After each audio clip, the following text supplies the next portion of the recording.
नमस्कार दोस्तों, human voice book पर आपका स्वागत है। आज मैं आपको एक ऐसे व्यक्ति की प्रेरणादायक कहानी सुनाने जा रहा हूं जिसने अपनी जिंदगी को सकारात्मक सोच के जरिए पूरी तरह बदल दिया। यह कहानी आधारित है नॉर्मन विंसेंट पील की किताब पॉजिटिव थिंकिंग पर। इस कहानी में हम देखेंगे कि कैसे नकारात्मकता और असफलताओं से घिरे एक व्यक्ति ने सकारात्मक सोच के जरिए खुद को सफल और खुशहाल बनाया। यह कहानी है आदित्य की, जो एक 30 साल का नौजवान है। आदित्य एक प्राइवेट कंपनी में काम करता है और हर किसी की तरह वह भी जिंदगी में बड़ा बनना चाहता है। लेकिन आदित्य की एक बड़ी समस्या थी उसकी सोच। वह हमेशा नकारात्मक सोचता था।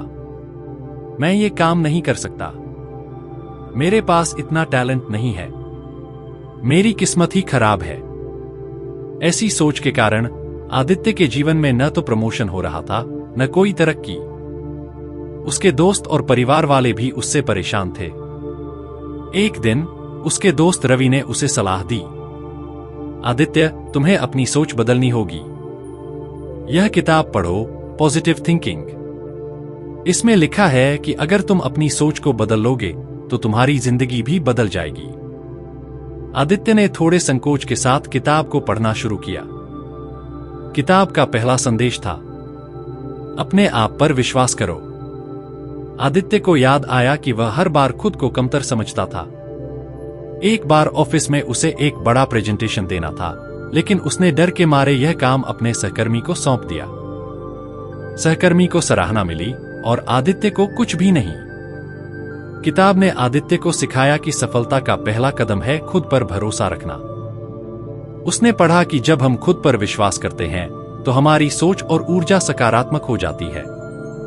उसने एक वाक्य लिखा, मैं कर सकता हूं, और हर सुबह इसे दोहराने लगा। धीरे धीरे आदित्य ने छोटे छोटे कदम लेना शुरू किया। एक दिन ऑफिस में जब बॉस ने नए प्रोजेक्ट के लिए टीम लीडर मांगा तो आदित्य ने पहली बार खुद को नामांकित किया। वह डरा हुआ था, लेकिन उसने खुद से कहा, मुझे कोशिश करनी चाहिए। और नतीजा, वह प्रोजेक्ट शानदार रहा और आदित्य को पहली बार प्रमोशन मिला। किताब का दूसरा संदेश था, आपके विचार ही आपकी दुनिया बनाते हैं। आदित्य ने महसूस किया कि वह हमेशा अपने आसपास नकारात्मक बातें ही देखता था। ट्रैफिक में फंसने पर वह झुंझलाता, छोटी छोटी असफलताओं पर खुद को कोसता। लेकिन किताब में उसने पढ़ा कि आपके विचार आपकी भावनाओं और कार्यों को प्रभावित करते हैं। अगर आप नकारात्मक सोचेंगे तो नकारात्मक चीजें ही होंगी। आदित्य ने यह बदलाव लाने की ठानी। जब ट्रैफिक में फंसा तो सोचा, मैं इस समय का उपयोग कोई पॉडकास्ट सुनने के लिए कर सकता हूं। जब गलती हुई तो खुद को कोसने के बजाय उसने कहा, यह एक सबक है, अगली बार मैं इसे बेहतर करूंगा। धीरे धीरे आदित्य की सोच बदलने लगी। वह छोटी छोटी चीजों में खुशी ढूंढने लगा। किताब का तीसरा संदेश था, अपना वातावरण सकारात्मक बनाओ। आदित्य ने महसूस किया कि उसके आसपास भी नकारात्मकता थी। उसके कुछ दोस्त हमेशा शिकायत करते रहते थे और वह भी उनकी बातों में बह जाता था।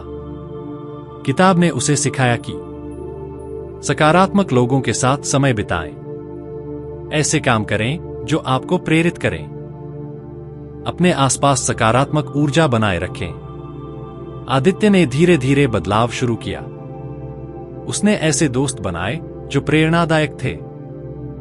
सुबह सुबह वह किताब पढ़ने लगा या प्रेरणादायक वीडियो देखता। उसने अपने कमरे में प्रेरणादायक कोट्स लगाए।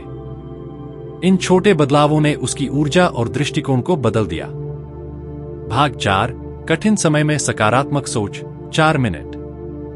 किताब का चौथा संदेश था, कठिनाइयों में भी सकारात्मक सोच बनाए रखें। एक बार आदित्य के ऑफिस में बड़ी गलती हो गई, जिसकी जिम्मेदारी उसे लेनी पड़ी।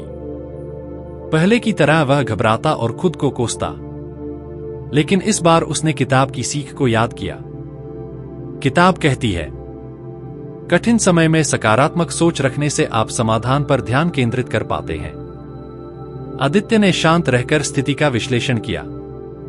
उसने अपनी गलती स्वीकार की और बॉस से कहा, मैं इसे सुधारने के लिए पूरी कोशिश करूंगा। उसकी ईमानदारी और सकारात्मक दृष्टिकोण की वजह से न केवल समस्या हल हुई, बल्कि उसकी सराहना भी हुई। कुछ महीनों में आदित्य का जीवन पूरी तरह बदल गया। एक, वह आत्मविश्वासी हो गया था। 2, उसके आसपास का वातावरण सकारात्मक हो गया था। 3, उसने मुश्किल समय में भी शांत और सुलझा हुआ रहना सीख लिया था। आदित्य ने महसूस किया कि पॉजिटिव थिंकिंग सिर्फ एक विचार नहीं, बल्कि जीवन जीने का तरीका है। नॉर्मन विंसेंट पील की किताब पॉजिटिव थिंकिंग हमें सिखाती है कि 1, अपने आप पर भरोसा करें। 2, सकारात्मक सोच को आदत बनाएं। 3, सकारात्मक माहौल बनाएं। 4, कठिन समय में भी सकारात्मक रहें। अगर आदित्य अपनी सोच बदल सकता है, तो आप भी बदल सकते हैं। तो दोस्तों, आइए आज से ही सकारात्मक सोच को अपनाएं और अपनी जिंदगी को बेहतर बनाएं। धन्यवाद।